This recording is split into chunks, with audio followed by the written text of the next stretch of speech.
Friends, आज की video में हम बजट को डिटेल में कवर करेंगे।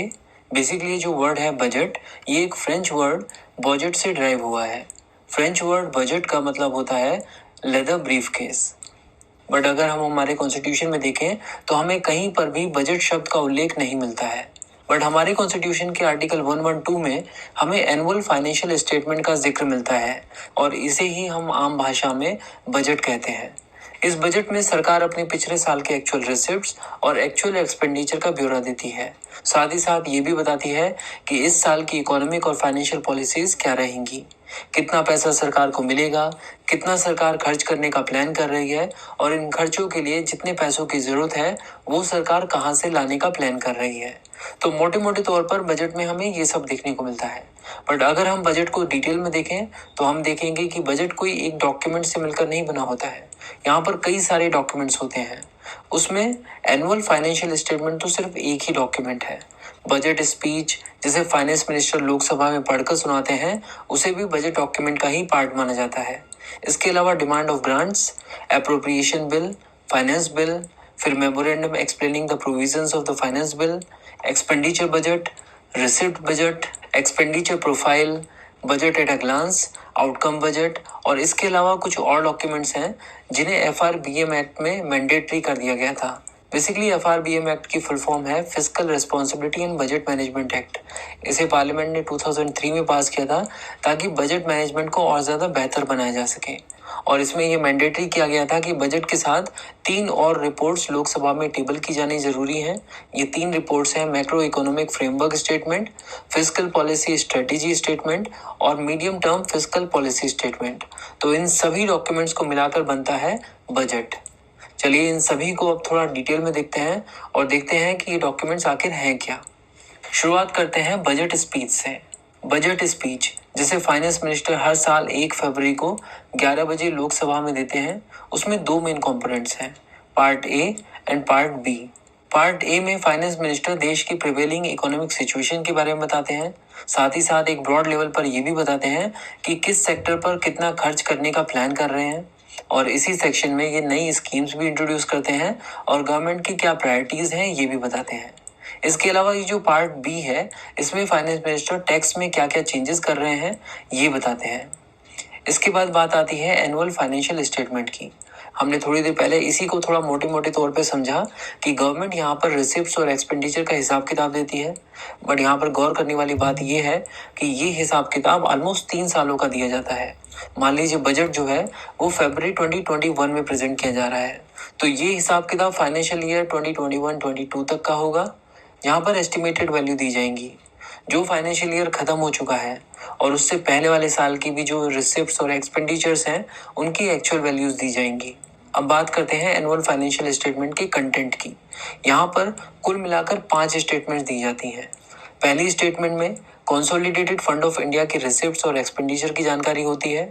दूसरी रिपोर्ट में कंसोलिडेटेड फंड ऑफ इंडिया से होने वाले चार्ज एक्सपेंडिचर की जानकारी होती है।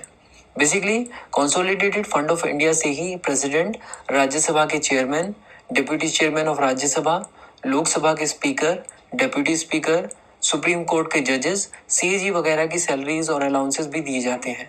इन्हें चार्ज एक्सपेंडिचर कहा जाता है। और इसके अलावा जो expenditure consolidated fund of India से होते हैं उन्हें कहा जाता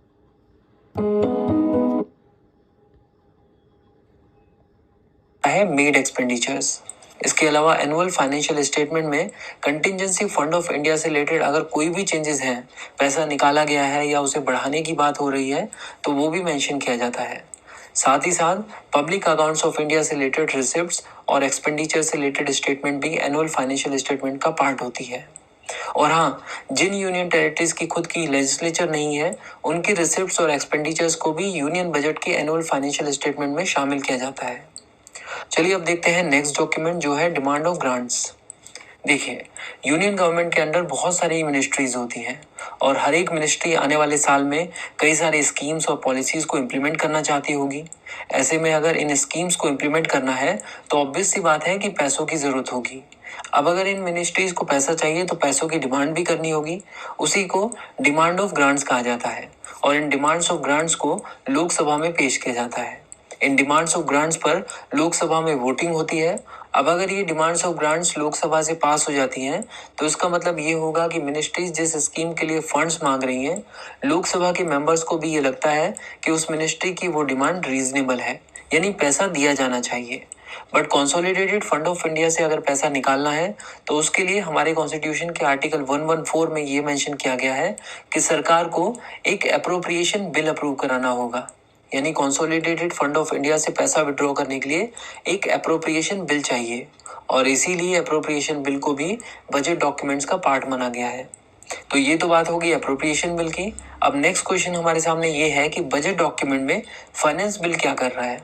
तो अभी थोड़ी देर पहले हमने देखा कि बजट में गवर्नमेंट कई सारे टैक्स रिलेटेड प्रपोजल्स भी देती है, जहां नया टैक्स इम्पोज करने की बात होती है, एबॉलिश करने की बात होती है, ऑल्टर किया जा सकता है, या फिर टैक्स में छूट देने की बात की जाती है। तो ऑब्वियस सी बात है कि ये एक बिल के जरिए ही किया जा सकता है। और हमने मनी बिल वाली वीडियो में देखा था कि अगर गवर्नमेंट टैक्स को इम्पोज, एबॉलिश, ऑल्टर या रेमिशन करने की बात करती है तो ये आर्टिकल 1110 में मेंशन्ड 7 प्रोविजंस में से एक है, यानी ये बिल हुआ एक मनी बिल। और क्योंकि मनी बिल फाइनेंस बिल का ही एक टाइप होता है, इसीलिए हम कह सकते हैं कि बजट डॉक्यूमेंट में एक फाइनेंस बिल भी होता है।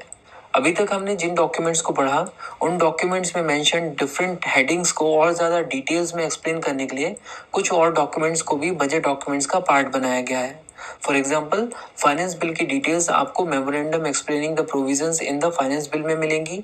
उसके बाद एक्सपेंडिचर बजट में एक्सपेंसेस और ज़्यादा डिटेल में देखने को मिलेंगे। सिमिलरली रिसिप्ट बजट में रिसिप्ट्स की और ज़्यादा डिटेल्स मिलेंगी। तो जहाँ पर कुछ डॉक्यूमेंट डिटेल में चीज़ों को एक्सप्लेन कर रहे हैं, वहीं बजटरी डॉक्यूमेंट में कुछ डॉक्यूमेंट्स ऐसे भी हैं जहाँ पर आपको समरी देखने को मिलती है। For example, expenditure profile. यहाँ पर आपको गवर्नमेंट द्वारा प्रीवियस ईयर में किए गए एक्सपेंडिचर्स की समरी मिलती है, और जिस ईयर के लिए बजट है उस ईयर के लिए क्या एस्टिमेट्स होंगे एक्सपेंडिचर की, उसकी भी समरी मिलती है। सिमिलरली, पूरे बजट की जो समरी है वो आपको बजट एट ग्लांस में मिलेगी, और बजट आउटकम में आपको मिनिस्ट्री वाइज पिछले साल की एक्चुअल फिजिकल परफॉर्मेंस और आने वाले साल की एस्टिमेटेड फिजिकल परफॉर्मेंस देखने को मिलेगी। इसके अलावा FRBM एक्ट द्वारा मैंडेटरी किए गए डॉक्यूमेंट्स, इसके बारे में हम ऑलरेडी पढ़ चुके हैं। तो इस वीडियो में हमने देखा कि बजट आखिर होता क्या है और उसमें कौन कौन से डॉक्यूमेंट्स होते हैं।